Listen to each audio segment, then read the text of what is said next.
यह बात तो सभी को पता है कि बाघ जंगल में रहने वाला एक विशाल मांसाहारी प्राणी है जो अपनी प्रजाति में सबसे बड़ा और ताकतवर होता है। यह तिब्बत, श्रीलंका, अंडमान निकोबार द्वीप समूह को छोड़कर एशिया के अन्य सभी भागों में पाया जाता है। सेव द टाइगर, यह स्लोगन तो आपने जरूर सुना होगा, क्योंकि जंगल के राजा शेर की तरह इस जानवर की प्रजाति भी विलुप्ति की कगार पर आ खड़ी थी। लेकिन वर्ल्ड टाइगर डे के तहत बाघों की संख्या में कई सारा इजाफा हुआ।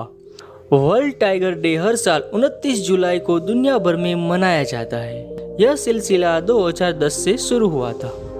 आइए जानते हैं बिल्ली प्रजाति के सबसे बड़े और खतरनाक जानवर बाघ के बारे में कुछ मजेदार जानकारी। बाघ कहाँ पाया जाता है? बाघ भारत, नेपाल, भूटान, चीन, म्यांमार, अफगानिस्तान, कोरिया और इंडोनेशिया में अधिक संख्या में पाया जाता है। भारत में बाघ के लिए कई सारे नेशनल पार्क बनाए गए हैं। इन पार्क में मध्य प्रदेश, राजस्थान, महाराष्ट्र, कर्नाटक, उत्तराखंड, पश्चिम बंगाल और केरल का समावेश होता है। बाघ का आकार। बाघ में नर और मादा के आकार में फर्क होता है। नर बाघ के शरीर की लंबाई 8 फीट से लेकर 13 फीट के करीब होती है, जबकि मादा बाघ की लंबाई 6 फीट से लेकर 9 फीट तक होती है। नर बाघ का वजन करीब 90 किलोग्राम से लेकर 300 किलोग्राम तक होता है। वहीं मादा बाघ का वजन करीब 65 किलोग्राम से लेकर 168 किलोग्राम तक होता है। भारत के बंगाल टाइगर का वजन दुनिया में मौजूद सभी टाइगर की तुलना में सबसे लंबे और ज्यादा वजन वाले होते हैं। बंगाल टाइगर का वजन 350 किलोग्राम के आसपास होता है। बाघ की उत्पत्ति कब हुई थी?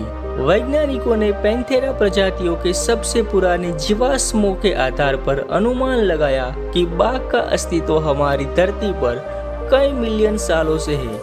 ऐसा माना जाता है कि सबसे पहले बाघ का अस्तित्व चीन के गांसू प्रांत में पाया गया था। वैज्ञानिकों के अनुसार चीन के गांसू प्रांत में बाघ 2 मिलियन साल पहले आए थे।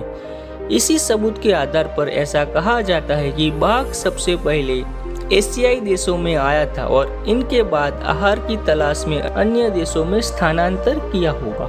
बाघ का व्यवहार। आमतौर पर सारे जानवर दिन के वक्त शिकार करना पसंद करते हैं। बाघ रात के समय में शिकार करता है। यह रात के समय भी बहुत ही आसानी से देख सकते हैं।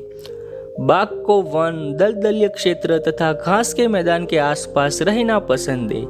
इसका आहार मुख्य रूप से सांभर, चीतल, जंगली सुअर, जंगली भैंसे, हिरन और मनुष्य के पालतू पशु है। बाघ अक्सर पीछे से हमला करता है।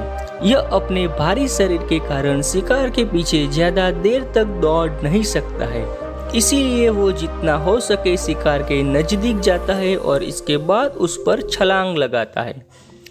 बाघ के हर 20 प्रयास में से एक बारी शिकार उनके चंगुल में फंसता है। बाघ ज्यादातर अकेले ही रहना पसंद करता है। केवल प्रजनन काल के वक्त ही नर और मादाएं एक दूसरे के समीप आते हैं। बाघ का परिवार।